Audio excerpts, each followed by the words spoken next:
7월 1일 수요일 정례 브리핑을 시작하겠습니다. 7월 1일 0시 기준 지역사회의 신규 확진 환자는 36명입니다. 해외 유입 사례도 15명이 있습니다. 7월 1일 0시까지 발생한 확진 환자는 모두 12,850명이며 현재 955명의 환자들이 치료를 받고 계십니다. 어제는 다행히 사망하신 분은 안 계셨고 현재까지 총 사망자는 282명입니다. 오늘 아침 정세균 국무총리 주재로 열린 중대본 회의에서는 전자출입명부 계도기간 종료와 중점관리 방안, 항만 방역관리 강화 방안 등을 논의하였습니다. 정세균 국무총리께서는 종교시설을 통한 감염 사례가 연일 발생하고 있으며 가족과 지역사회로 확대 재생산되는 우려스러운 상황이라며 밀접 접촉을 유발하는 종교 활동은 최대한 자제하고 마스크 착용, 거리 두기 실천 등과 같은 기본적인 방역 수칙을 철저히 지켜주실 것을 당부하셨습니다. 최근 지역사회의 환자 발생은 하루 30명 내외로 다소 감소하고 있으며 수도권의 환자 수는 줄어들고 있습니다. 그러나 감염병 발생의 양상을 살펴보면 대형 시설의 집단 감염은 줄어들고 있으나 방역 당국의 관리가 어려운 소규모 시설이나 소모임을 통한 확산 사례가 늘어가고 있습니다. 지역적으로는 수도권을 벗어나 충청, 호남권 등 비수도권으로 감염이 확산되는 경향이 계속되고 있습니다. 감염 경로를 알 수 없는 환자의 비율이 상승하고 있다는 점도 위험 요소입니다. 대규모 유행은 차단하고 있으나 지역적 확산이 계속되고 있어 자칫 유행이 커질 위험성이 지속되고 있다고 볼 수 있습니다. 정부는 감염 확산 속도를 늦추고 역학조사 속도를 높이는 노력을 계속하고 있습니다. 확산 속도를 늦추기 위해 오늘부터 안전신문고를 통해 코로나19와 관련된 신고나 제안을 받기로 하였습니다. 국민들께서 직접 주변에서 일어나는 감염 위험 요소나 사각지대를 신고하실 수 있도록 안전신문고 앱과 포털의 신고 코너를 운영합니다. 많은 관심과 협조, 동참을 당부드리며 제시해 주시는 의견들에 대해서는 방역 수칙에 반영하거나 현장 점검 등 적극적으로 대응토록 하겠습니다. 정부는 신속한 확진자 추적을 위하여 유흥주점 등 고위험 시설 8종에 대해서 6월 10일부터 전자출입 명부를 의무 도입한 바 있습니다. 계도기간이 어제로 종료됨에 따라 오늘부터는 미준수 시설에 대해서 시정명령과 집합 금지 등 행정조치를 취하도록 할 계획입니다. 또한 오늘부터는 기존의 네이버나 패스뿐만 아니라 카카오톡을 통해서도 QR코드 발급이 가능해졌습니다. 이에 따라 좀 더 이용이 편리해지실 수 있을 것으로 기대합니다. 지금까지 역학조사에 전자출입 명부를 활용한 사례는 4건으로 256명의 확진자를 신속히 찾아내서 조사한 성과가 있었습니다. 가장 정확하고 빠른 감염 추적 수단인 만큼 다소 불편하지만 국민 여러분들의 적극적인 참여를 부탁드립니다. 고위험 시설로 추가 지정한 방문 판매업, 뷔페 등 4종의 시설에 대해서는 7월 14일까지 계도 기간을 갖게 됩니다. 음식점에 대한 유형별 방역수칙 보완에 대하여 설명드리겠습니다. 경기 부천의 뷔페 음식점에서 집단 감염이 발생한 바 있고 그 이외에도 음식점을 통해서 10건, 50여 명이 넘는 감염 전파 사례가 발생하고 있어 음식점이 감염에 취약한 문제가 나타나고 있습니다. 이에 따라 음식점에서의 감염 위험 요소를 차단하기 위해 유형별 특성을 고려하여 방역 지침을 더욱 강화하기로 하였습니다.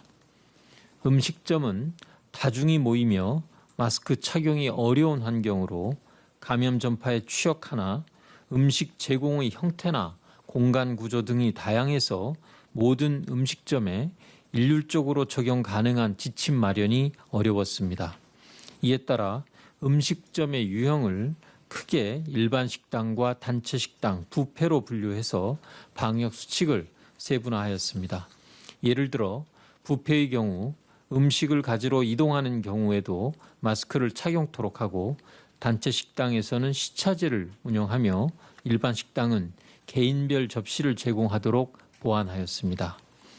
특히 일반 식당의 경우에는 규모나 운영 형태, 주류의 판매 여부 등에 따라서 감염 위험 요소가 달라지게 되므로 이러한 취약 지점을 스스로 점검하고 보완할 수 있도록 자가 점검표를 제시하고 이에 따른 중점 방역 수칙을 구체화하였습니다. 이를 통해서 음식점이 스스로 방역 관리의 주체가 되어서 사전에 위험도를 진단하고 대응해 나감으로써 방역 사각지대가 줄어들 수 있을 것으로 기대합니다. 음식점에서의 확진자 발생은 다수의 이용자, 책임자, 종사자 모두에게 큰 피해가 발생되므로 스스로 주체가 되어 방역을 실천하는 일에 적극 동참해 주시기 바랍니다. 다음으로 항만 방역 관리 강화 방안을 말씀드리겠습니다. 최근 세계적인 감염 죄악선에 따라 해외 유입 환자 또한 증가하고 있는 추세입니다. 해외 유입 환자는 모두 검역이나 격리 과정에서 발생하고 있어 지역사회 2차 전파의 위험도는 낮다고 볼 수 있으나, 최근 러시아 선박의 확진자 사례에서 보듯이 일부 미흡한 점이 발견되었습니다. 이에 따라 빈틈없는 해외 입국자 방역 체계를 구축하고자 항만 검역을 강화하고자 합니다. 정부는 이미 부산항으로 입항하는 러시아 선박에 대해서는 6월 23일부터 승선 검역을 실시하고 있습니다. 이번에 추가되는 방안은 선원의 하선에 따른 감염병 유입 방지에 초점을 두고 있습니다. 우선 선원 교대자가 하선하는 경우 하선자 전원에 대해서 코로나19 진단 검사를 실시하고 14일간 자가격리나 시설 격리를 실시합니다. 또한 선원의 일시 상륙 허가를 최소화하여 입출국이나 응급환자가 발생한 경우에만 하선할 수 있도록 제한하고, 하선 전에 진단검사와 상륙기간 동안 자가진단 앱 모니터링을 실시토록 하겠습니다.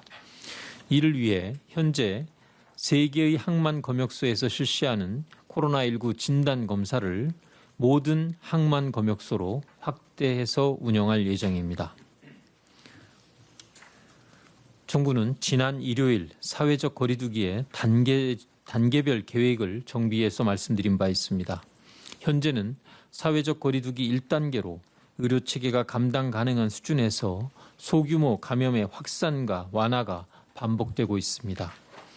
1단계에서는 일상적인 사회경제활동을 지속하되 생활 속 방역 수칙을 철저히 준수하고, 일부 고위험 시설에 대해서는 방역 수칙 준수를 의무화하는 등 방역 관리에 대한 노력을 기울여야 합니다.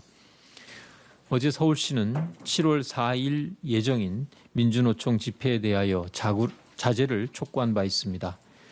5만 명이 참여하는 대규모 집회인 만큼 사회적 거리두기와 방역 수칙 준수가 매우 어려울 것으로 판단되므로 서울시 요청과 같이 방역 당국도 집회 자제를 다시 한번 요청드립니다. 최근 종교 소모임을 통한 감염의 확산이 심각한 수준입니다.